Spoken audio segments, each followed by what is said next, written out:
Assalamualaikum warahmatullahi wabarakatuh. Alhamdulillah nahmaduhu wa nasta'inuhu wa nastaghfiruh wa na'udzu billahi min shururi anfusina wa sayyiati a'malina may yahdihillahu fala mudilla lahu wa may yudlil fala hadiya lahu. Asyhadu an la ilaha illallah wahdahu la syarika lahu wa asyhadu anna Muhammadan 'abduhu wa rasuluhu wa safiyuhu min khalqihi wa khaliluh. Allahumma shalli ala Muhammad wa ala alihi wa sahbihi rasulillahi ajmain. Baik, sekarang kita lanjutkan masalah akidah. Bahwasanya kemarin kita sudah membahas tentang usul salasa, sudah ya belum? Usul salasa di apa ya? Di apa? Hah? Nawaqidul Islam sudah. Kemudian Qawaidul Arba udah, 4 kaidah mengenal kesyirikan. Usul salasa sudah. Di apa ya? Usul salasa sudah. Hah? Di apa enggak? Di apa? Mana itu? Rumutan ya? Iya. Iya, bejat takwa ya. Berarti sekarang kita mau Kashfus Syubhat atau usul salasa? Usul salasa gimana? Udah pernah dibahas belum di sini? Antum udah sering ikut? Akhi, Yohan, Khair. Udah sering ikut usul salasa? Akhi, gimana? Udah sering ikut? Belum? Atau antum udah sering dengar? Belum? Maksudnya kalau udah sering kita masuk ke Kashfus Syubhat. Hah? Kashfus Syubhat atau usul salasa? Kashfus Syubhat. Ya, mana aja jadi. Nah, masalahnya kalau usul salasa mungkin kalau udah pernah kita Kashfus Syubhat. Kalau belum mungkin usul salasa gitu. Itu masalahnya. Dulu pernah dibahas. Hah?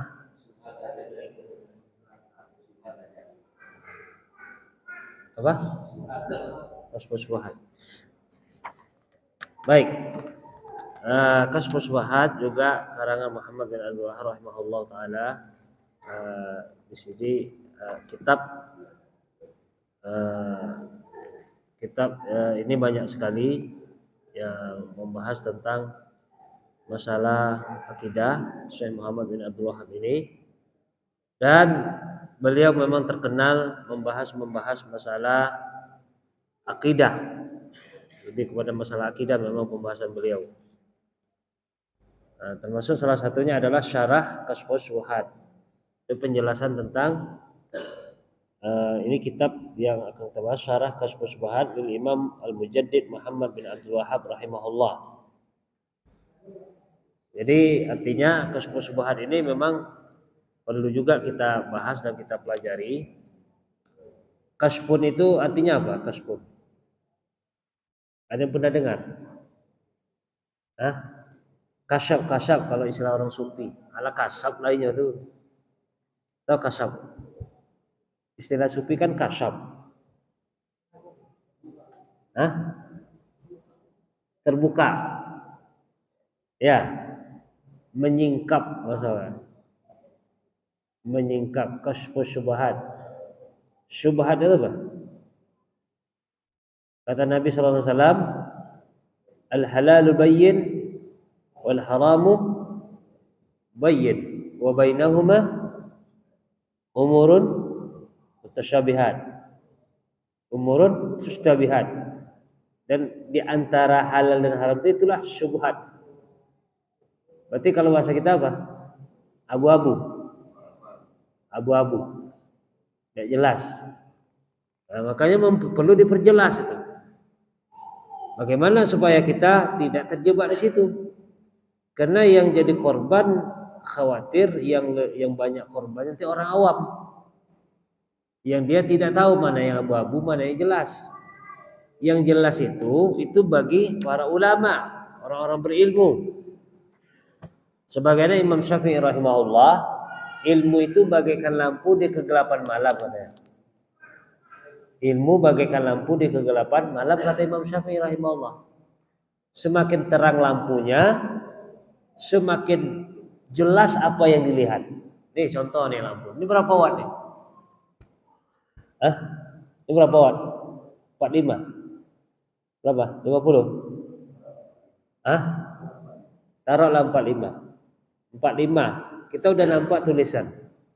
45 watt, nampak tulisan. Coba ganti yang 5 watt. Mungkin yang mulai agak redup. Apalagi kalau tak berlampu. Lebih redup lagi. Tak nampak dia.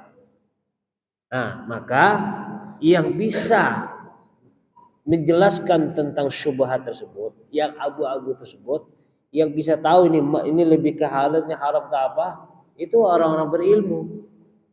Memang Nabi mengatakan al-halalul bayyin, halal itu jelas, wal haramu bayyin, haram juga jelas. Jelas bagi siapa? Bagi orang berilmu. Kalau dia tidak berilmu tetap tidak jelas. Artinya memang jelas. Agama itu jelas. Bagi siapa? Bagi orang berilmu. Bagi orang, coba baca Quran itu jelas tidak baca Quran? Jelas. Bagi siapa? Bagi orang yang bisa membaca. Oke? Makanya kata Imam Syafi'i rahimahullah, ilmu itu bagaikan lampu di kegelapan malam. Memang Nabi mengatakan al-halalu bayyin, halal jelas, haram jelas. Riba jelas haramnya tidak? Jelas enggak haramnya? Jelas. Tapi yang mana yang riba banyak yang tak tahu. Seperti apa riba? Seperti apa aja riba itu? Riba itu kan bertingkat-tingkat. Ada namanya riba nasi'ah, ada namanya riba al-fadl. Nah, apa perbedaan riba fadl dengan riba nasi'ah? Akhi, Allah alam. Akhi, kan tadi jelas riba haram. Tapi yang mana yang riba? Apa itu riba nasi'ah? Apa itu riba al-fadl? Tidak ada yang tahu. Berarti jelasnya bagi siapa? Bagi orang berilmu. Nah, agama ini begitu juga. Syubhat-syubhat ini kalau orang yang tidak berilmu itu rawan terjebak, dia hancur. Rawan terbawa arus syubhat ini. Meragukan ini bahaya memang berbahaya syubhat ini. Makanya perlu disingkap. Siapa yang menyingkap? Inilah seorang ulama yang menyingkap. Dia memperjelas kembali yang abu-abu tadi supaya kita tidak terjebak di situ. Oke, jadi beliau mengarang kitab ini dijelaskan oleh Muhammad bin Abdul Wahhab rahimahullah. Setelah beliau memuji Allah Subhanahu wa taala dengan membuka tulisan beliau dengan pujian-pujian kepada Allah Subhanahu wa taala sebagaimana khutbatul hajah yang dilakukan Allah dalam khutbah-khutbah. Kemudian beliau mengatakan amma ba'd fa inna asdaqal hadis kitabullah khairul hadi hadi Muhammad sallallahu alaihi wasallam syarrul umur muhdatsatuha wa kullu muhdatsatin bid'ah wa kullu bid'atin dhalalah kullu dhalalatin finnar. Amma ba'd fa hadha syarhu syekhuna al-allamah Abdurrahman bin Nasir al-Barra' di kitab Kashf Syubhat. Ini dijelaskan, inilah penjelasan syekhuna guru kita Allamah Abdurrahman bin Nasir al-Barra' di kitab Kashf Syubhat. Itu kitab tentang Kashf Syubhat allazi allafahu Imam Al-Mujaddid, yang dikarang oleh Imam Al-Mujaddid. Mujaddid artinya pembaharu. Pembaharu itu maksudnya bukan memperbaharui yang sudah ada agama, enggak. Maksudnya pada masa zaman Muhammad bin Abdul Wahhab rahimahullah banyak lagi akidah-akidah baru yang menyimpang. Sama dengan pada masa Syekhul Islam Ibnu Taimiyah rahimahullah. Makanya kalau akidah-akidah beliau itu dia banyak menukil kitab-kitab ulama-ulama terdahulu. Kenapa beliau banyak mengarang masalah akidah? Pas pula pada masa itu banyak pula orang-orang menyebarkan syubhat. Para paham filsafat banyak pada masa itu. Maka mereka mengarang kitab tauhid. Untuk apa? Membela sunnah. Maka disebut mujaddid. Ini artinya adalah ketika pada masa itu banyak penyebar kan, makanya beliau termasuk kena fitnah kan. Muhammad bin Abdul Wahhab juga, Muhammad Abdul Wahhab juga, maka disebut Wahabi kata orang itu kan, yang dari daerah Afrika sana merokok. Tapi yang kena apanya beliau. Memang ada yang penyebar paham sesat itu ada. Wahabi kata orang itu kan, Muhammad Abdul Wahab juga. Tapi Wahab yang mana? Ini nih yang orang kadang-kadang tidak paham. Orang hanya tahu Wahabi. Coba tanya dia yang ngomong-ngomong Wahabi, kan nggak ngerti dia. Anak pernah itu. Wahabi, ditanya apa itu Wahabi? Siapa Wahabi? Nggak tahu dia. Cuma ngikut-ngikut. Nah, maka beliau ini menjadi yang pada masa itu orang sudah banyak menyebarkan akidah paham-paham filsafat, kemudian paham-paham Syiah, paham-paham Sufi dan seterusnya banyak, sehingga beliau banyak mengarang kitab-kitab tauhid seperti Ushul Salasah, Qawaidul Arba' dan seterusnya. Banyak itu. Belum lagi ada namanya Rasailnya, risalah-risalah beliau juga ada. Wajibuna nahwa ma amarana Allah bih. Kewajiban kita terhadap perintah Allah, itu ada juga risalah beliau. Ya, banyak berkaitan dengan akidah juga. Ini termasuk Kashfus-Syubhat. Wa alqahu fadilatuhu fi Masjidil Khalfi di Madinatul Riyadh. Ini tentang sejarah beliau, perjalanan beliau mengarang buku. Kemudian disebutkan juga di muqaddimah ini telah memuji Allah dan selawat kepada Nabi sallallahu alaihi wasallam. Fa inna min ni'amillahi subhanahu ayyuqadha ala ra'si kulli qarnin man yujaddid li hadhil ummah amra dinihi.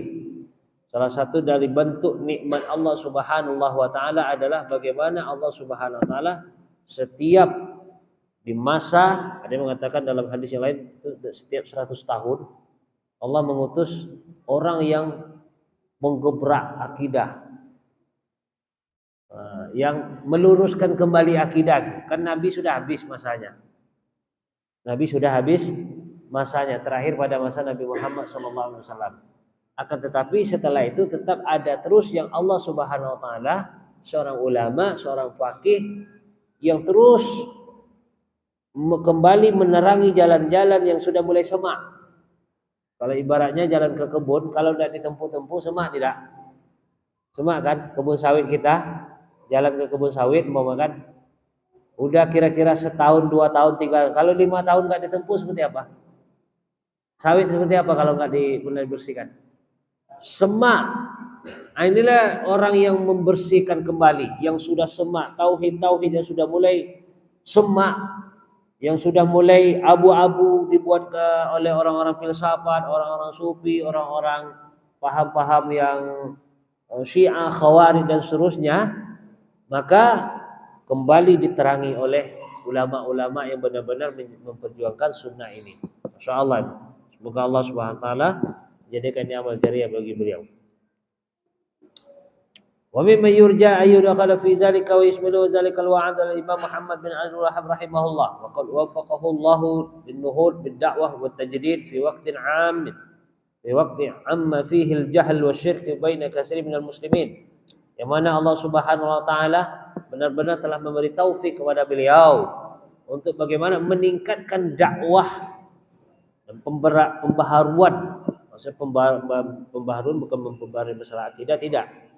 Itu akidah-akidah yang sudah rusak tadi, yang pada masa itu banyak kebodohan, banyak kesyirikan yang menyebar di kalangan kaum muslimin, maka beliau mengarang beberapa buku. Salah satunya Ushul Salasah, Qawaidul Arba', Kitabut Tauhid, Kashfus Syubhat, dan beberapa kitab-kitab lain yang berkaitan dengan masalah tauhid atau masalah akidah.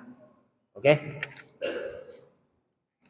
Itu singkat juga dari muqaddimah. Qala Syekh rahimahullah, "I'lam rahimakallah." Ketahuilah.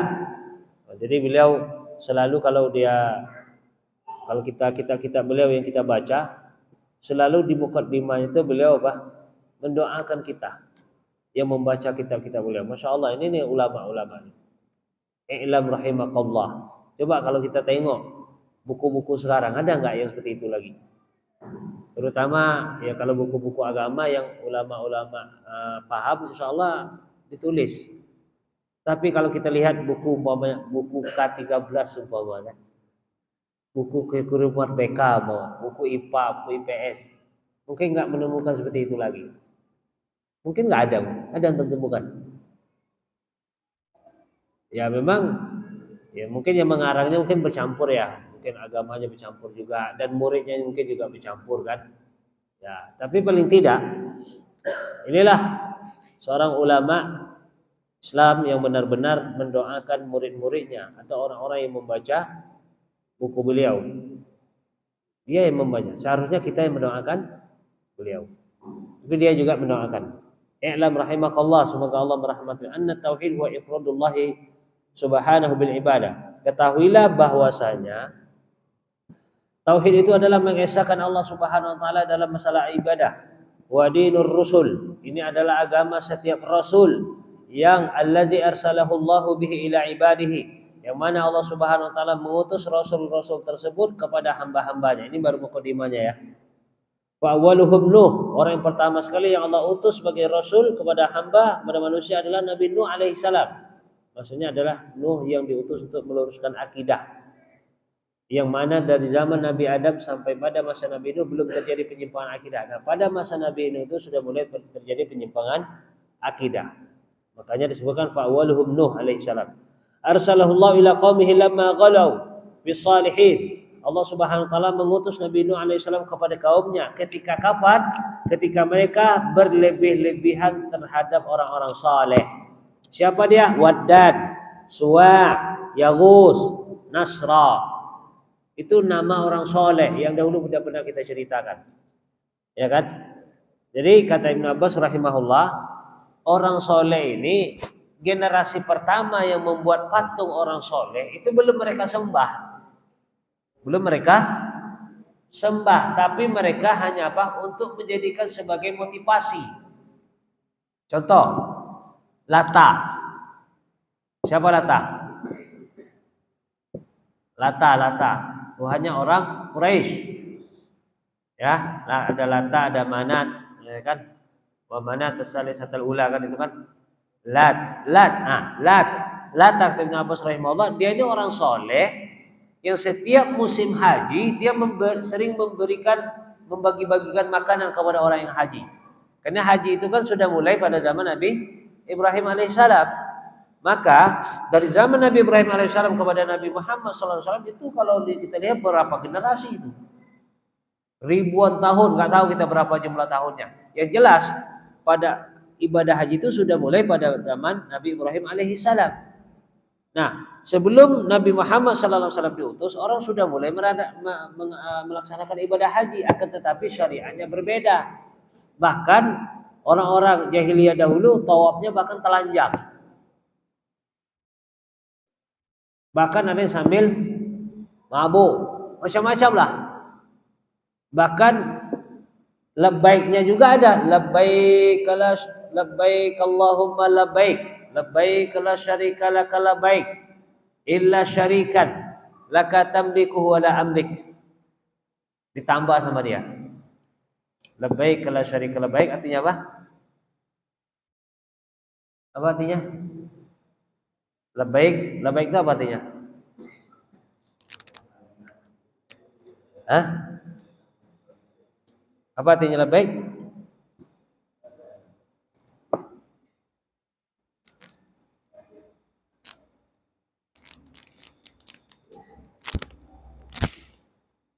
Apa artinya labbaik?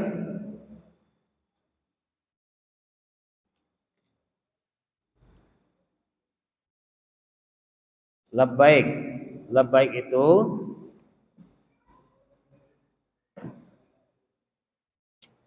labbaik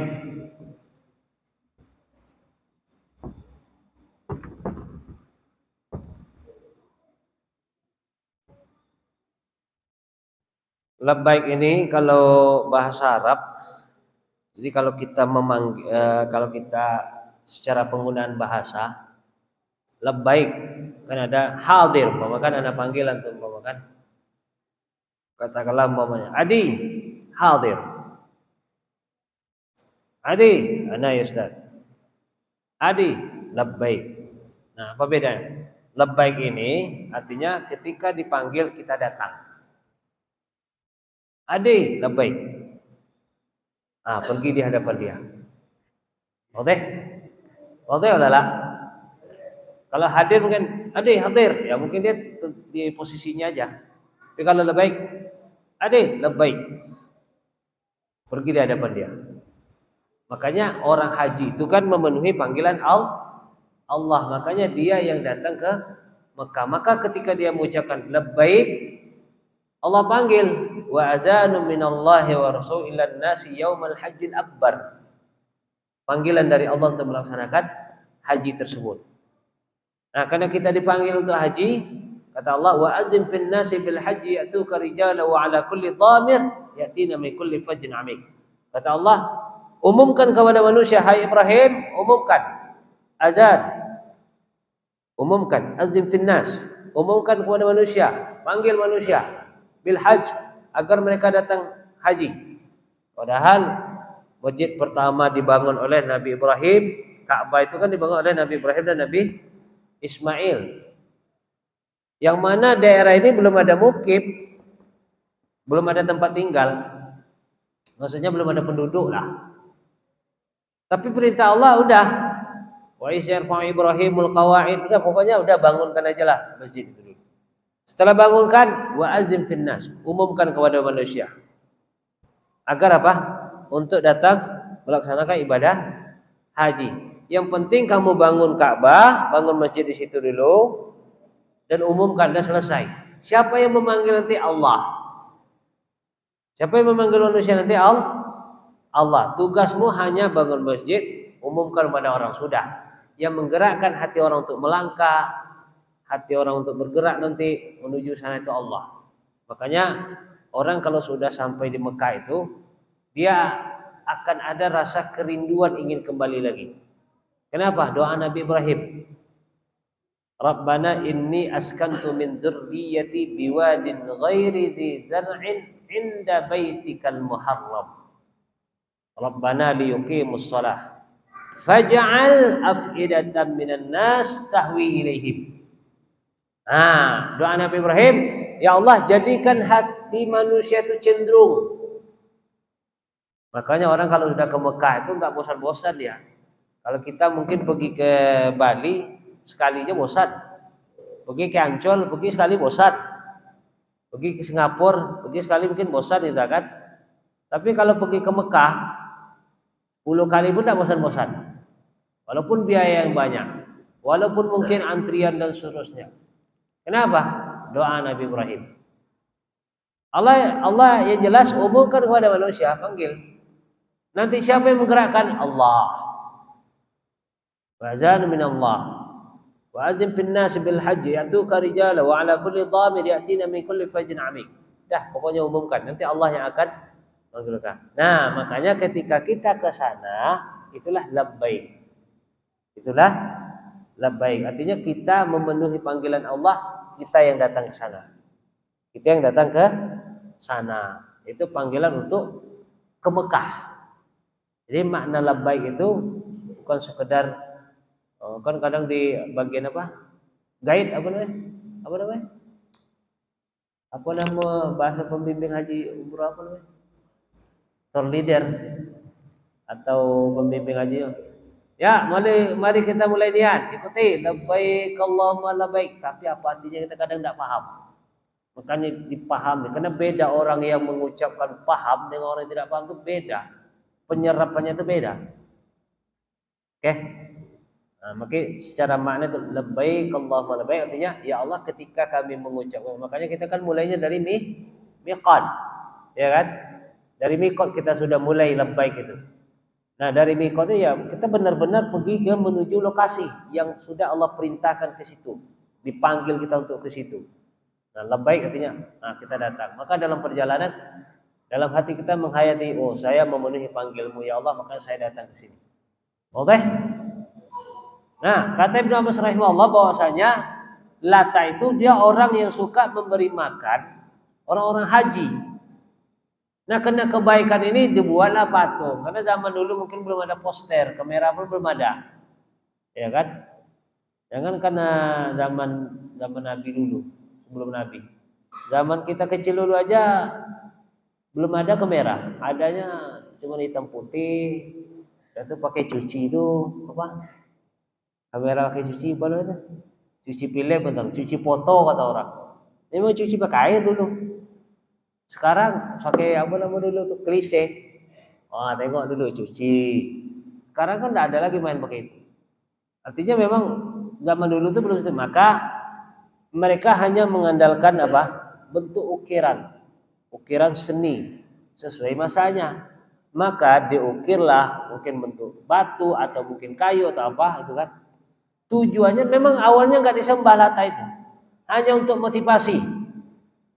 Oh, ini latanya. Jadi untuk mengenang orang terdahulu tuh dibuatlah. Kalau sekarang kan mengenang orang, oh ini fotonya. Oh ini foto Pak Insinyur Soekarno.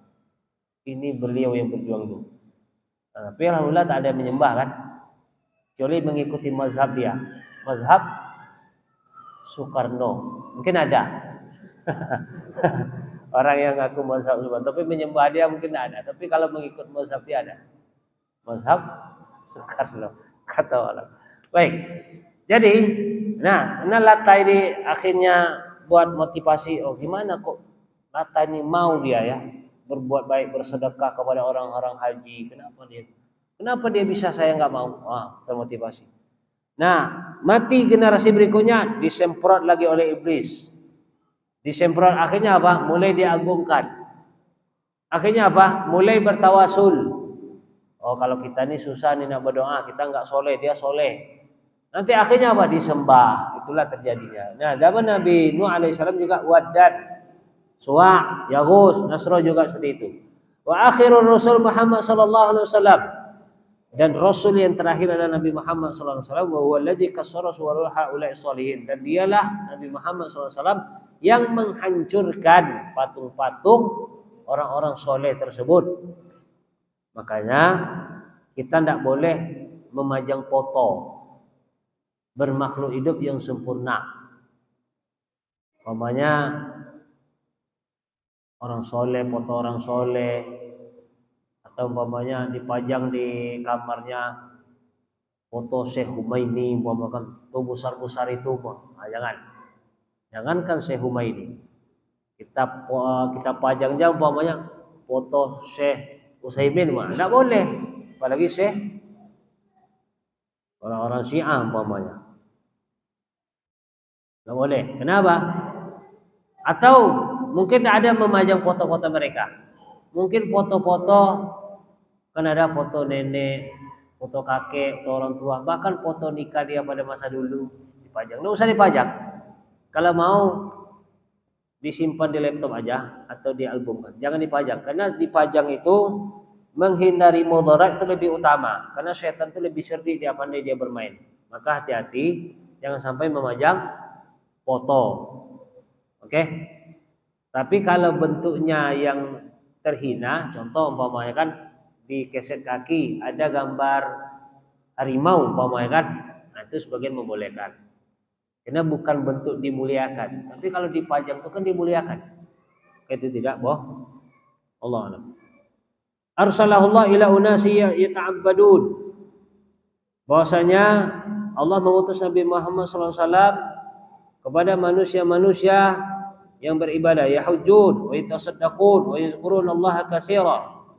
Kepada manusia yang benar-benar nanti beribadah, berhaji, bersedekah, mengingat Allah sebanyak-banyak. Walakinnahum yaj'aluna ba'dul makhluqin wasa'id bainahum wa bainallah. Akan tetapi ada di antara manusia yang mereka beribadah, haji, sedekah, berzikir kepada Allah yang dengan banyak, akan tetapi mereka menjadikan perantara dari makhluk antara dia dengan Allah. Wa yaqulun nuridu minhum taqarrub ila Allah wa nuridu syafa'atahum 'indahu.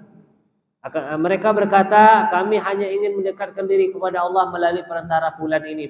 Nah, itu yang penyebabnya itu. Kami ingin menjadi syafaat. Artinya gini, kalau kita ini berdoa susah, kami banyak dosa, maka kalau beliau ini yang berdoa sampai, dia orang soleh. Itulah, kalau masih hidup oke lah. Masih boleh kita kan, Syekh, doakan anak Syekh, masih boleh. Tapi kalau sudah mati itu tak boleh. Boleh. Kalau orangnya masih hidup, orang soleh umpamakan itu masih boleh. Tapi kalau orang yang sudah mati itu tidak boleh. Ada orang bahkan menjadikan perantara antara dalam urusan ibadah mereka itu malaikat, Isa bin Maryam, bahkan manusia orang-orang soleh terdahulu. Fa ba'atsallahu Muhammadan sallallahu alaihi wasallam, maka Allah Subhanahu wa taala mengutus Nabi Muhammad sallallahu alaihi wasallam yujaddid lahum dina abihim Ibrahim, yang kembali memperbaharui agama Nabi Ibrahim alaihissalam. Wa yakhbiruhum anna hadha taqarrub wal i'tiqad mahdhu haqqillahi la yuslihu minhu syai' li ghairihi. La malakum muqarrab wa la nabiy mursal fadlan min ghairihima. Bahwasanya akidah yang disampaikan dibawa oleh Nabi Muhammad sallallahu alaihi wasallam, bentuk pendekatan diri kepada Allah Subhanahu wa taala ini adalah dengan cara yang sesuai dengan tuntunan yang Allah Subhanahu wa taala anjurkan kepada manusia melalui rasulnya. Yang mana juga Allah Subhanahu wa taala yang urusan ibadah memurnikan ibadah kepada Allah Subhanahu wa taala itu murni milik Allah. Hak ibadah, hak diibadahi, hak disembah, hak diminta, itu murni milik Allah. Tidak itu malaikat, bahkan malaikat Jibril pun tidak berhak disembah. Atau manusia, atau rasul yang diutus. Katakanlah Nabi Muhammad SAW orang yang paling dekat dengan Allah, orang yang paling mulia di antara Rasulullah SAW, tidak berhak disembah. Oke, apalagi selain mereka berdua. Malaikat Jibril saja yang paling mulia di antara malaikat yang lain tidak memiliki hak untuk disembah, untuk diibadahi. Oke, untuk diibadahi, apalagi selain dia. Nabi Muhammad SAW aja manusia yang paling mulia, manusia yang sudah dipastikan masuk surga, manusia yang dipuji oleh Allah Subhanahu wa taala dalam Al-Qur'an, wa innaka la'ala khuluqin 'azim, tidak berhak untuk disembah apalagi orang selain dia. Perhatikan itu. Kalaulah orang sesoleh itu saja enggak berhak disembah, apalagi yang enggak soleh dari dia itu. Oke? Wa illa fa haula'il musyrikun yashhaduna anna Allah huwal khaliq wahdahu la syarika lah wa annahu la yarzuq illa huwa wa la yuhyi wa la yumit illa huwa. Dan bahwasanya orang-orang musyrik mereka bersaksi memang bahwasanya Allah Subhanahu wa taala adalah pencipta, salah satunya dia, memang tidak ada yang bisa memberi rezeki, menghidupkan, mematikan kecuali dia, wala yudabbirul amr, kecuali dia, dan tidak ada yang mengatur alam ini kecuali dia. Wa anna jami'us samawati wa man fihin wal aradin as-sab'a wa man fihin kulluhunna 'abiduhu wa tahta tasarrufihi wa qahrihi. Bahwasanya 7 lapis langit dan 7 lapis bumi semuanya itu adalah ciptaan Allah dan semuanya di bawah kendali Allah. Langit yang begitu besar, bumi yang begitu besar, matahari yang begitu panas, gunung yang begitu keras, umpamakan laut yang begitu dalam, ombaknya yang begitu tinggi, kencang, semuanya itu di bawah kendali Allah. Coba ombak yang besar itu, katakanlah ombak tsunami.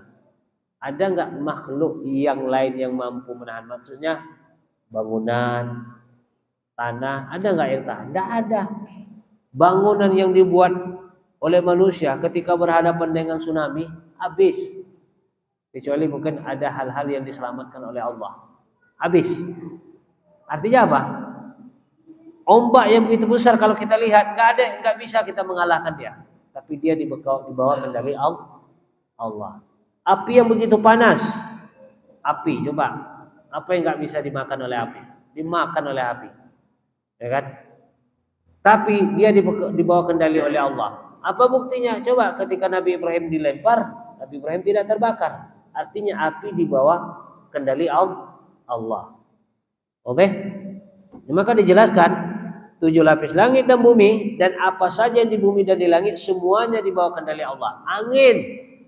Angin tuh kalau angin kencang, angin topan, angin puting beliung, angin El Nino, angin apa lagi? Angin macam-macam lah jenis anginnya. Semuanya itu adalah di bawah kendali Allah. Masya Allah itu. Orang musyrik yang dulu sebagai mereka itu memahami itu. Wa tanbih fayaqul ilam ayyuhal muslimun. Maka dia berkata, ketahuilah wahai orang Islam, ayyuhat talib, wahai penuntut ilmu, i'lam rahimakallah, ketahuilah semoga Allah merahmatimu. Wa fi hadzal talattuf bit ta'lim, wa du'a li talibil ilmi bir rahmah allati yas'aluha al-'abdu. Beliau, inilah kelembutan beliau dalam masalah menuntut ilmu. Bagaimana bahasa beliau dalam menuntut ilmu. Kenapa? Ini perkara menuntut ilmu, perkara yang mulia, perkara ibadah. Maka beliau tidak lupa mendoakan muridnya dan yang menuntut ilmu dengan rahmat dari, semoga mendapat rahmat dari Allah Subhanahu wa taala dan semoga dia beruntun dan sukses baik di dunia dan di akhirat. Itu doa beliau, masyaallah ini. Tsumma istahalla al-muallif rahimahullah hadzal kitab bibayanin haqiqatit tauhid. Kemudian beliau menjelaskan tentang hakikat tauhid. Haitsu qala, ini isi daripada matan beliau. I'lam rahimakallah tersebut, ini penjelasan beliau. Bahwasanya inti daripada penjelasan beliau kitab ini adalah memang memurnikan tauhid itu. Kesyubuhan intinya juga memurnikan tauhid. Qawaidul arba intinya juga memurnikan tauhid, ya kan? Usul salasa intinya juga memurnikan tauhid. Intinya memurnikan Allah Subhanahu wa taala. Oke. Kemudian juga penjelasan beliau berikutnya qala Syekh fa idza aradta ad-dalil ala anna haula'il musyrikin allazi qatalahum Rasulullah sallallahu alaihi wasallam yashhaduna bi hadza fa aqra qawlu ta'ala. Faqra qawlu ta'ala. Kalau kamu butuh dalil, kata beliau, bahwasanya orang musyrik bersaksi memang bahwasanya Allah menciptakan langit, Allah mematikan, Allah menghidupkan. Orang musyrik dulu tuh bersaksi memang Allah memang. Kalau ditanya patung ini bisa nggak mematikan, dia tahu nggak bisa. Yang bisa matikan cuma Allah. Oke? Kalau dia tanya coba tanya patung bisa nggak ciptakan langit, dia tahu dia nggak bisa. Yang bisa hanya Allah. Maka kata Syekh Muhammad rahimahullah ini, kalau kamu butuh dalil tentang persaksian mereka bahwasanya Allah yang menciptakan 7 lapis langit dan bumi, akan tetapi mereka kena di masalah tauhid al-uluhiyah, tauhid ibadah. Kan tauhid itu kan kita jelaskan kemarin ada 3, tauhid apa? Ar-rububiyah, kemudian al-uluhiyah. Nah, rububiyah ini artinya perbuatan Allah terhadap makhluk. Artinya gini, Allah menciptakan, Allah mematikan, Allah menghidupkan, Allah mengatur, Allah menyembuhkan. Oke? Allah memberi rezeki, itu namanya rububiyah. Jadi perbuatan Allah, mengesahkan dalam perbuatan Allah terhadap makhluk ini. Oke? Nah, sementara uluhiyah mengesahkan Allah dalam perbuatan kita. Kita beribadah hanya kepada Allah, kita berdoa hanya kepada Allah, kita meminta hanya kepada Allah, kita minta pertolongan hanya kepada Allah. Jelas? Ini namanya uluhiyah. Nah, orang musyrik dulu mereka di sini yakin dia. Di sini yakin dia orang musyrik dulu. Maka kata Allah, "Wa la in sa'altahum man khalaqas samawati wal ard la yaqulunallah." Kalau kamu tanya mereka siapa yang menciptakan 7 lapis langit dan bumi, maka apa jawaban mereka? La yaqulunnallah. Mereka akan berkata, Allah. Oke? Artinya apa? Di sini mereka percaya, tapi kenanya di sini. Di ibadah. Walaupun mereka percaya Allah menciptakan langit, Allah menciptakan bumi, Allah menyembuhkan, Allah memberi rezeki, Allah mematikan, Allah menghidupkan, tapi di ibadah kita kena, tetap dikategorikan musyrik. Kita yakini Allah menyembuhkan, Allah mematikan, Allah menghidupkan, tapi dalam waktu bersamaan kita umpamanya masih percaya, masih ada orang yang meminta kepada selain Allah, atau orang membuat menyembelih untuk berhala, menyembelih untuk menyemah. Tahu menyemah? Akhi, menyemah tahu? Menyemah apa bahasa Indonesia? Hah? Buang sial. Ya, akhi, apa akhi? Hah? Apa? Mensarati. Akhi tahu? Menyemah itu apa ya? kalau umpamanya katakanlah buat lapang bola supaya tidak terjadi kecelakaan, katakan nanti patah-patah orang sembelihkan kambing di situ. Apa bahasa Indonesia apa tuh namanya? Hah? Tumbal. Tumbal lah mungkin. Kalau bahasa kami menyema nama itu. Buat jembatan supaya tak terjadi kecelakaan. Nih. Buat ini supaya tidak datang hantu dan seterusnya. Sembelihkan daya. Bahkan dulu Anda juga pernah menemukan orang beli mobil baru, sembelihkan kambing tuh di mobil baru. Bodoh kita jadi ya. Makanya orang kalau udah berbuat syirik itu, sekalipun dokter dia bodoh dia. Masa darah kambing dicatkan ke mobil? Ada juga yang punya sinso. Katanya supaya tak terjadi kecelakaan, maka sembelihkan ayam darahnya diapakan di mata rantai sinso. Macam-macam lah, di limauan kata orang. Banyak terjumpa macam tuh. Itu namanya urusan ibadah dia. Sekalipun dia, kan Allah nanti yang menyembuhkan, mematikan. Dia yakin itu, tapi dia masih berbuat seperti itu, masuk kategori musyrik. Oke? Hati-hati. Ya mudah-mudahan zaman modern sekarang sudah mulai sudah mulai luntur lah itu. Tapi di daerah-daerah yang sinyal belum masuk, lampu belum masuk, masih ada. Bahkan pakai penangkal, pakai jimat atau apa nama itu, bahkan mungkin benang 3 warna kalau masih dipakai kalau di pedesaan di kampung-kampung.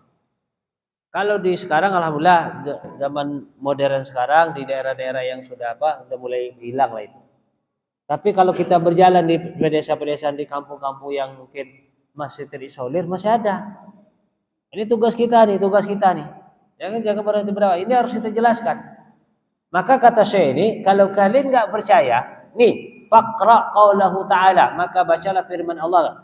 Qul may yarzuqukum minas sama'i wal ard. Katakanlah siapa yang memberi kalian rezeki dari langit dan bumi. Amay yamliku sama wal absar, wa may yukhrijul hayya minal mayyit, wa yukhrijul mayyita minal hayy, wa may yudabbirul amr. Fa sayaquluna Allah. Faqul afala tattaqun. Coba siapa yang memiliki pendengar penglihatan, yang menciptakan pendengaran ini, menciptakan penglihatan ini, siapa yang mengeluarkan yang hidup dari yang mati, kemudian mengeluarkan yang mati dari yang hidup. Artinya di dalam rahim dari mati, kita ini kan mati 2 kali, hidup 2 kali. Mati pertama di dalam rahim, ya kan, umur 4 bulan ditiupkan, hidup dia. Mati kedua, mati kita nanti ini. Hidup kedua itu nanti di akhirat. Makanya kata Allah surah Al-Baqarah itu kan, fakaifa takfuruna billahi wa kuntum amwatan fa ahyaakum tsumma yumeetukum tsumma yuhyikum tsumma ilaihi turja'un. Jadi 2 kali mati, 2 kali hidup. Bisa? Udah. Insyaallah kita lanjut.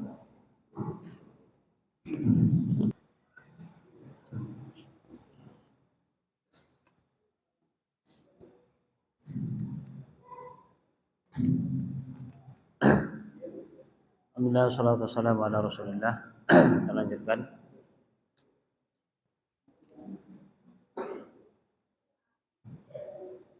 Kemudian beliau juga mengajukan beberapa dalil, contoh-contoh pernyataan orang-orang terdahulu yang mereka mengakui rububiyahnya Allah, akan tetapi kena pada uluhiyahnya. Seperti firman Allah, "Qul limanil ardu wa man fiha in kuntum ta'lamun." Katakan, milik siapa bumi dan apa yang ada di bumi. Di dalam bumi itu ada emas, ada minyak, ada perak, ada apa lagi di dalam bumi, barang tambang kan. Coba milik siapa? Anda enggak orang yang menciptakan itu? In kuntum ta'lamun, jika kalian benar-benar tahu. Sayaquluna lillah, mereka akan berkata Allah. Artinya mereka enggak akan bisa menjawab itu siapa yang menciptakan itu, kecuali mereka hanya berkata Allah. Qul afala tadhakkarun, katakan tidakkah kalian mau mengingat. Kemudian Allah tanya lagi, qul man rabbus samawati as-sab'i wa rabbul 'arsyil 'azim, dan katakan siapa Rabb, pemelihara, pencipta 7 lapis langit dan arasy yang begitu besar. Sayaquluna lillah, mereka akan berkata Allah. Qul afala tattaqun, katakan tidakkah kalian takut. Kemudian ditanya lagi, qul man biyadihi malakutu kulli syai' wa huwa yujiru wa la yujaru alaihi in kuntum ta'lamun. Sayaquluna lillah qul afa anna tusharun.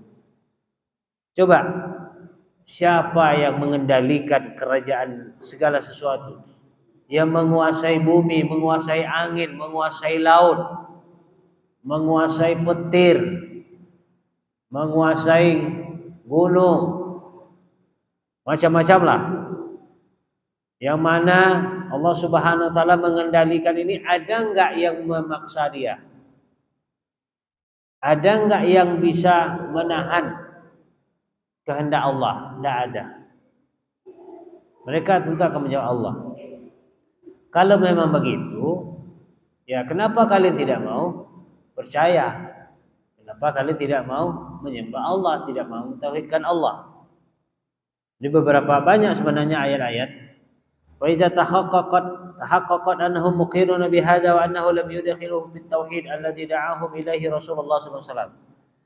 Walaupun mereka sudah berikrar, mereka meyakini Allah memiliki semua ini, akan tetapi karena mereka tidak memurnikan ibadah, ya tetap mereka tidak masuk kategori orang yang bertauhid. Atau mereka juga disebut orang-orang musyrik. Orang-orang musyrik. Kemudian juga dijelaskan oleh beliau, wa arabta anna tauhid allazi jahaduhu wa tauhidul ibadah. Ketahuilah mereka itu kenanya di tauhid ibadah kan, masalah ibadah kena. Termasuk kita sekarang beribadah banyak kena juga. Kenanya di mana? Masalah pemurnian agama. Contoh tadi masalah menyembelih. Ada menyembelih itu kan ada kata Allah wa ma zubiha 'alan nusuk. Kan pertama hurrima 'alaikum al-maitatu wad-damu wa lahmul khinzir wa ma uhilla li ghairillah bi. Wa ma uhilla li ghairillah bi. Perhatikan di sini di satu.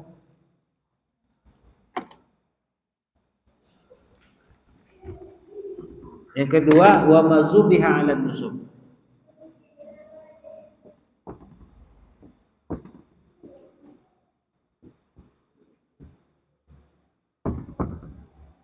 Satu, wa ma uhilla li ghairillah, apa yang disembelih selain nama Allah. Jadi menyembelihnya itu bukan atas nama Allah, tidak menyebut nama bismillah. Oke? Tidak menyebut nama Allah. Mungkin nama lain selain Allah itu kan. Ya, kalau nama Allah nggak masalah, menyebut nama Allah, umpama Bismillahirrahman, Bismil Malik, Bismil Quddus, umpama kan, itu masih boleh. Tapi kalau nama selain nama Allah tidak boleh, haram. Menyembelih kambing umpama kan dengan nama apa, kuntilanak, umpama kan, dengan nama suster ngesot, umpama kan, haram. Oke? Nah, pokoknya nama selain Allah haram. Itu satu. Yang kedua, mazubiha 'ala nusuk, yang disembelih untuk berhala. Dia baca bismillah tapi tujuannya untuk berhala. Itu contoh tadi menyema tadi. Ada orang kesurupan, kata dukun tuh supaya tak kesurupan sembelihkan kobau katanya. Karena ada satu sekolah sering terjadi kesurupan. Maka tanyalah sama orang sok pintar. Kalau perkara gaib kan tidak ada yang tahu. Tapi kalau dia seakan-akan tahu, namanya sok pintar, bukan orang pintar. Ya akhi, orang pintar dia nggak akan mau mengakui sesuatu yang tidak dia ketahui. Orang pintar itu berbicara secara realistis, secara nyata. Tapi kalau nggak nyata dia mendengar, namanya orang sok pintar, bukan orang pintar. Tapi itulah orang sebagian orang awam ini seharusnya orang tuh sok pintar dihaluskanlah bahasa orang pintar. Orang nggak normal dikatakan paranormal, padahal abnormal. Bukan orang normal. Kalau orang normal tuh berpikir normal, yang nggak diketahui ya udah nggak usah ngomong, itu normal. Tapi dia nggak tahu, sok-sok tahu itu namanya tidak normal. Oke, kita ini namanya paranormal. Normal. Kalau ramai namanya paranormal. Hadirin. Kalau satu orang, kalau ramai para hadirin. Berarti kalau ramai yang normal, paranormal. Berarti kalau sendiri dia abnormal, tidak normal. Nah, jadi yang kedua ini wa mazubiha 'ala nusub, orang yang menyembelih untuk berhala, untuk sesajian. Ada kuburan orang ini dibawakanlah macam-macam ini itu dan seterusnya. Kemudian ada juga katanya ada situ kawan dulu di daerah pantai selatan. Ya ada anak pergi lupa, pernah pergi ke situ. Kata orang itu sih, anak nggak dia langsung. Ini Pak pantai ini, karena anak pernah pergi itu, lupa daerahnya mana. Dekat Indramayu, tapi bukan Indramayu apa nama? Lupa. Udah lama sih, anak pergi 2010 atau 2011 mana. Nah, jadi di situ kata dia. Jadi ketika air itu katakanlah begini, tiba-tiba pas di sini air itu berkelok sendiri, karena ada istana bulan-bulan katanya. Kata orang itu, karena nggak nampak juga, kata orang itu ada. Jadi ada semacam di atas tahun sekali, tak apa nggak tahu, tak momen tertentu, maka dibuatlah tumbal, apa namanya itu? Ya kepala kerbau atau apa gitu kan, disembelihkanlah kerbau atau apa gitu, katanya untuk makanan jin tak apa nggak tahu lah itu. Nah katanya ada istana sipulan di dalam air, makanya air itu seharusnya bisa melihat. Tiba-tiba pas di sini ya biasalah kalau air itu kan pas ngalir, kalau ada benda kan dia akan berkelok katanya. Allah karena anda nggak lihat juga gitu kan, itu katanya. Artinya apa? Masih ada keyakinan. Mungkin kalau ada benda mungkin gunung di situ, oke lah airnya berkelok kan.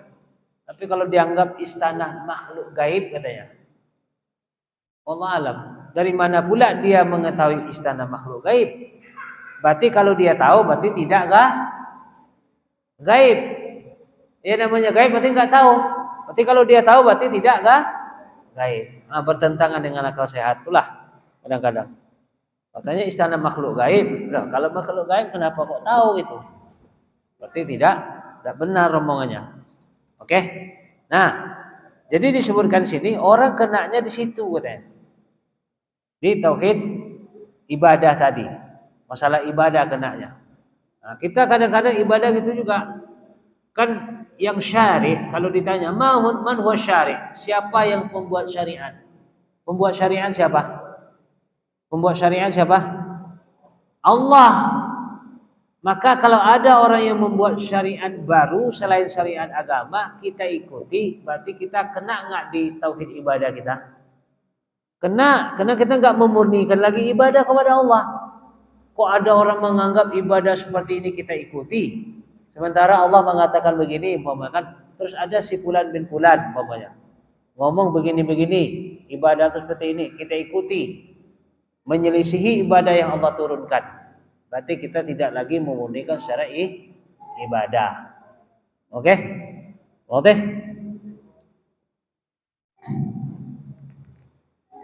Arabta anna Rasulullah sallallahu alaihi wasallam ala zahada syirk wa da'ahum ila ikhlasil ibadah lillahi wahdahu la syarikalah. Lalu dikatakan misalnya Rasulullah SAW memerangi orang-orang musyrik dahulu yang berkeyakinan itu, mereka diajak kembali oleh Rasulullah SAW untuk mentauhidkan, mengikhlaskan ibadah kepada Allah Subhanahu Wa Taala dan sama sekali tidak menyekutukannya. Maka Allah mengatakan fala tad'u ma'allahi ahada, maka janganlah kalian berdoa. Di situ ibadah. Artinya janganlah kalian beribadah mengibadahi Allah itu ada tandingan Allah. Ibadah itu khusus murni hak milik Allah. Maka jangan ada lagi dialihkan kemurnian ibadah ini kepada orang lain selain Allah atau makhluk lain kepada selain Allah. Maka dijelaskan wa tahaqqaqta anna Rasulullah sallallahu alaihi wasallam qatalahum liyakunu du'a kulluhu lillah.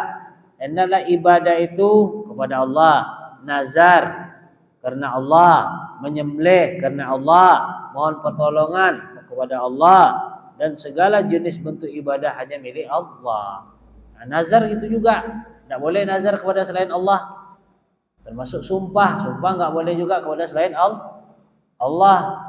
Sumpah itu hanya milik Allah. Wallahi, tallahi, billahi. Sudah. Jangan pula demi petir. Oh.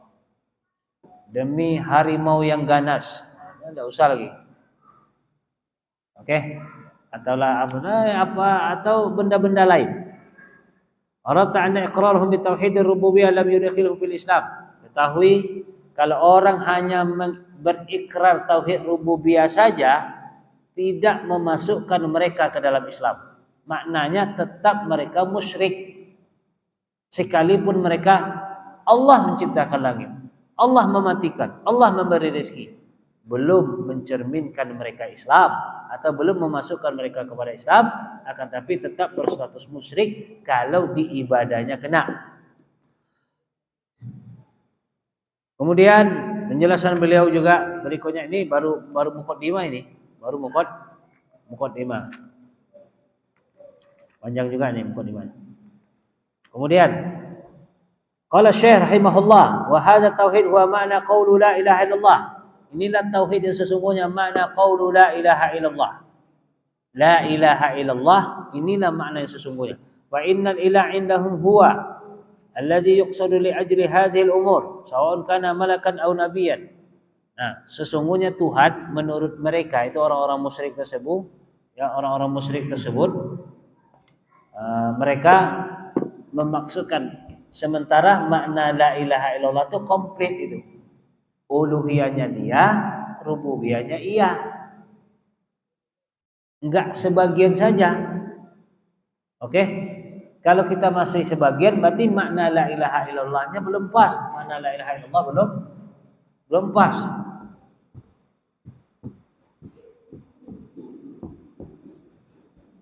Nah, kalau hanya ini saja belum mewakili ini, tidak cukup, karena nanti ada yang dahulu sudah pernah kita bahas, ada rukun, ada syarat. Rukun la ilaha illallah ada dua, ada nafi, ada isbat. Nah, isbat ini mencakup ini dan asma wa sifat. Oke? Jadi insyaallah kita rincikan lagi.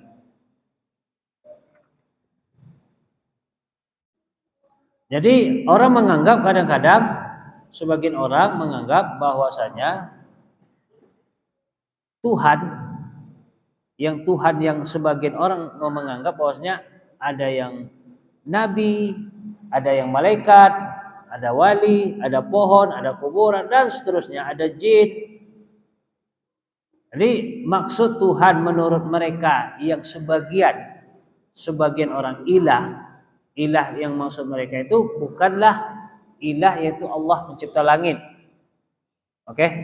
Jadi seharusnya la ilah di sini seharusnya dia yang mencakup pencipta langit dan segala yang mengatur urusan makhluk. Oke? Akan tetapi ada sebagian orang menganggap ilah di situ atau Tuhan selain Allah itu ada yang mungkin nabi, ada yang malaikat. Contoh, orang menganggap Nabi Isa sebagai Tuhan, ya kan? Ada orang menyembah pohon. Kaum siapa kemarin menyembah pohon? Ayo, udah pernah kita ceritakan kisah Nabi yang menyembah pohon. Coba buka lembaran lamanya. Sudah selesai kita bahas tuh kisah Nabi yang menyembah pohon.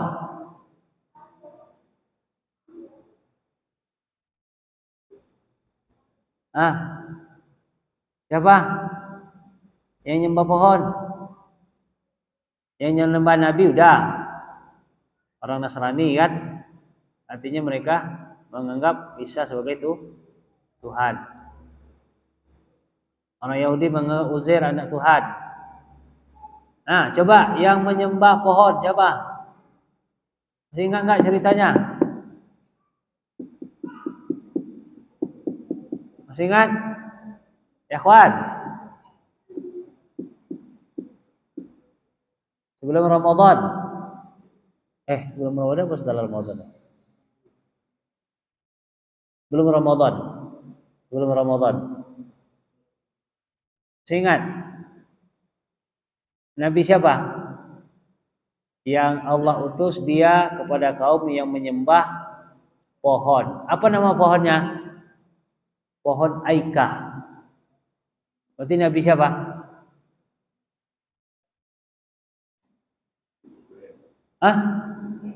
Siapa? Syuaib. Ashabul Aikah. Mereka menyembah pohon. Ternyata ada. Menyembah batu ada nggak? Ada. Menyembah jin juga ada. Nah, mereka yang menyembah jin, batu, pohon tersebut memang maksud mereka Tuhan batu yang mereka bentuk, Nabi yang mereka anggap Tuhan tersebut, kemudian pohon yang mereka anggap Tuhan mereka tersebut, bukan berarti Tuhan itu yang menciptakan itu. Oke? Bukan berarti ketika mereka menyembah pohon, berarti mereka menganggap dia Tuhan. Akan tetapi Tuhan dalam bentuk ini tidak dalam bentuk rububiyah. Waktu ya lah. Ini penjelasan beliau. Wa innahum ya'lamuna nazalaka lillahi wahdahu kama qaddamtu lak. Karena mereka meyakini dengan sesungguhnya apa yang mereka sembah selain Allah itu memang enggak bisa berbuat apa-apa dalam masalah penciptaan, menghidupkan, mengatur alam, enggak bisa mereka. Yakin itu mereka. Coba mana pernah mereka wahai Lata kirimkan hujan, enggak pernah mereka. Oke? Tapi menjadikan patung tersebut sebagai perantara mereka untuk minta kepada Allah. Karena mereka hanya yakin Allah lah yang menurunkan hujan, Allah lah yang memberi rezeki, Allah lah yang menghidupkan dan mematikan. Wadih? Wadih atau la? Wadih? Baik.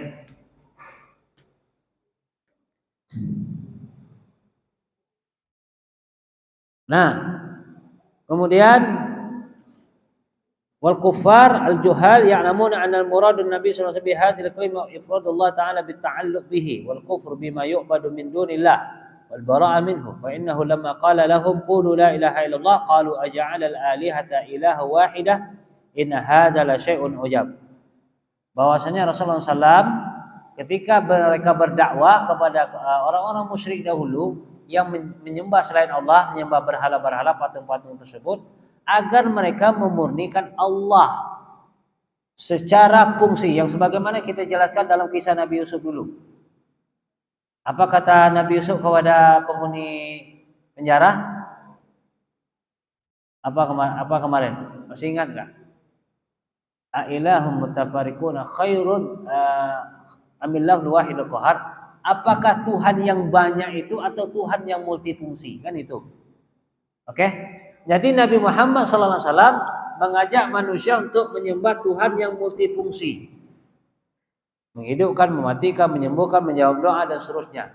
Akan tetapi ternyata orang yang menyembah selain Allah itu masing-masing Tuhan ada fungsi sendiri. Makanya dalam agama Hindu ada namanya apa?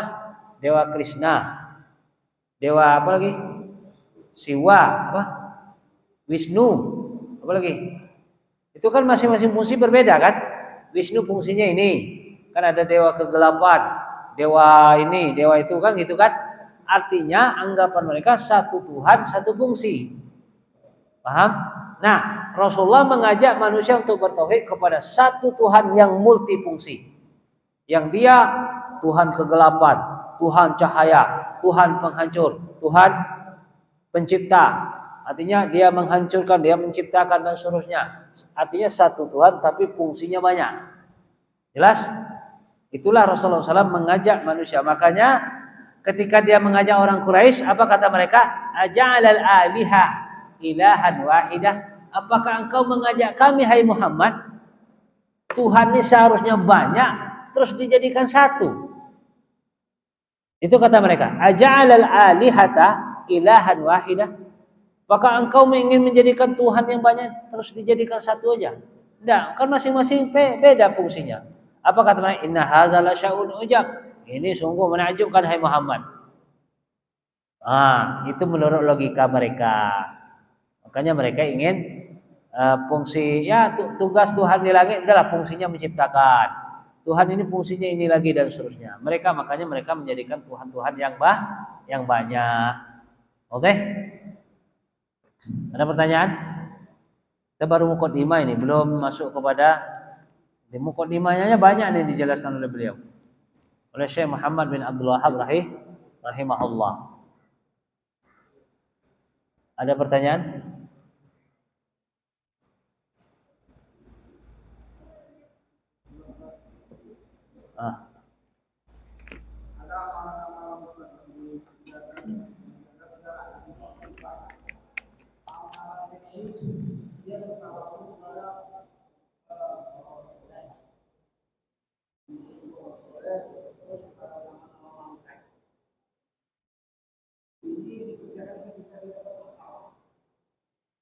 Dengan ini yang cukup makbul yang saya katakan, apakah ini disebut atau siapa yang bermain di dalam, apakah amal ini digunakan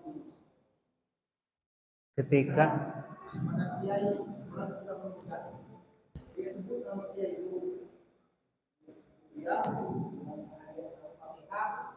lalu meminta tujuan maksud masalah itu banyak kan yang saya maksudnya apakah ini boleh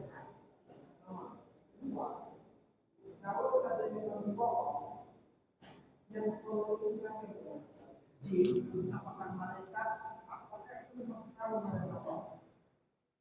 Baik, jazakumullah khair. Jadi kadang ada orang memang katakanlah bertawasul, orang soleh sudah mati kan, atau dengan menyebut nama-nama jin atau nama-nama malaikat, kecuali kalau kita menyebut umpamakan wa rabbi Jibril, wahai Rabb pencipta Jibril, wahai Rabb pencipta jin dan manusia, itu boleh. Artinya kita menyebut Allah. Tapi kalau wahai Jibril, wahai malaikat maut, wahai malaikat Israfil, umpamanya, atau hai jin Ifrit, atau orang soleh, hai Fulan bin Fulan, saya minta tolong kepadamu begini-begini. Ternyata benar ditolong, umpamakan. Siapa pelakunya ini, kan gitu. Nah, bisa saja namanya doa satu. Kalau kita berusaha, kan ada namanya istidraj, ada namanya memang usaha ya. Kalau kita memang ada usaha tiba-tiba ada pertolongan dari Allah SWT,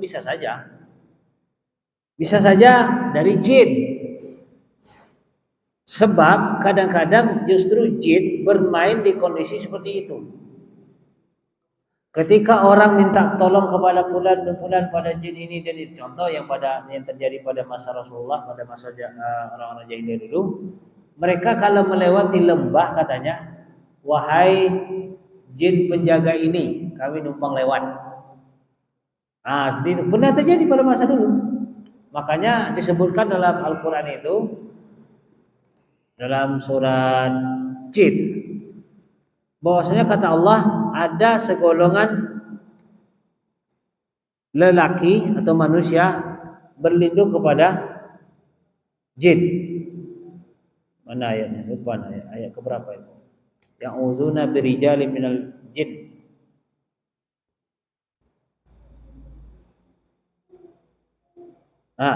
Wa annahu kana rijalun minal insi ya'udzuna birijalin minal jinni fazaduhum rahaqa.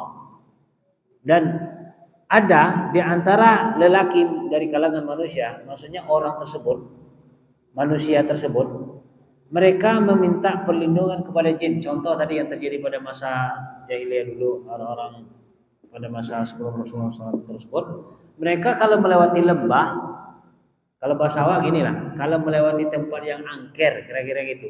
Kan ada di acara-acara apa nama itu? Ada umpamanya daerah apa? Tol ini, tol angker, tol ini, maka harus minta izin dulu. Kira-kira gitu kan? Wahai ini kami numpang lewat. Itu. Ini maksud ayat ini. Wa annahu kana rijalun minal ins, ada dari kalangan laki-laki memohon perlindungan kepada jin. Minta perlindungan kepada jin. Jin tuh kalau dia diangkat-angkat tambah baga dia. Tambah baga. Jin, kami numpang lewat dia. Oh, tambah baga dia. Yo, oke. Besok kalau lewat sembelihkan kambing dulu ya. Tambah dimainkannya kita. Maka enggak usah berlindung kepada jin, tapi berlindunglah kepada pencipta jin. Boleh seperti itu. Wahai Allah yang menciptakan jin, lindungilah kami dari jin ciptaanmu yang jahat. Boleh kalau seperti itu. Oke. Nah, kalau ada unsur nanti yang syirik, yang bekerja sama dengan jin, itu biasanya jin yang ikut membantu dalam urusan dia. Biasanya jin yang ikut membantu dalam urusan dia. Oke, tapi tentu semuanya itu atas kehendak Allah, atas izin dari Allah. Kalau Allah enggak mengizinkan, tetap enggak terjadi. Makanya percuma juga kita minta pertolongan kepada jin. Kita minta tolonglah kepada Allah, termasuk kepada minta tolong kepada orang mati tadi. Ternyata memang benar ditolong itu kan. Siapa pelakunya? Kalau ini sudah mati dan itu syirik, jelas jin yang membantu. Kalau perbuatannya itu syirik, jelas jin yang membantu. Tentu atas petunjuk Allah, tentunya atas izin dari Allah. Karena jin pun tidak akan bisa berbuat apa-apa kecuali dengan izin Allah. Cuman memang ya namanya setan memang diberi kewenangan oleh Allah untuk menggoda manusia. Ya Allah bisa saja, setan jangan goda manusia, bisa saja. Tapi Allah memang Allah berikan dia kewenangan. Karena iblis bersumpah saat dia diusir dari surga itu. Aku bersumpah akan menyesatkan, menggoda manusia, menyesatkan mereka dari jalanmu, kata syaitan. Bersumpah dia. Maka Allah tangguhkan umurnya sampai hari kiamat. Artinya memang ada kewenangan syaitan menggoda manusia. Maka dengan cara seperti itulah kadang kita di belakang rumah kita bunyi daun pisang. Kita daun pisang kan. Takut kita, masuk setan di situ. Mulai dia bermain. Makanya hati-hati. Ini hati-hati, ayat ini mengingatkan kita jangan sekali-kali berlindung kepada jin. Tapi berlindunglah kepada Allah dari kejahatan jin. Nah, itu aja biar lebih aman. Jelas? Jadi kalau ada mohon perlindungan kepada ada yang unsur syirik, ternyata dia ditolong memang, berarti ada kerjasama jin di situ. Oke? Nah, tapi insya Allah kalau dia mohon perlindungan kepada Allah, maka Allah berikan pertolongan dengan berbagai macam cara. Memang ada seperti itu kadang-kadang orang mohon perlindungan dengan menyebut ini perantara ini, menyebutkan nama ini dan ada macam itu. Oke? Allah alam bissawab. Baik, insyaallah akan kita lanjutkan jadi tentang kesyubhat masih dalam mukadimah, mudah-mudahan ada manfaatnya. Subhanakallahumma wa bihamdika, asyhadu an la ilaha illa anta, astaghfiruka wa atubu ilaik. Sallallahu alaihi wa sallam, alhamdulillah rabbil alamin. Assalamualaikum warahmatullahi wabarakatuh.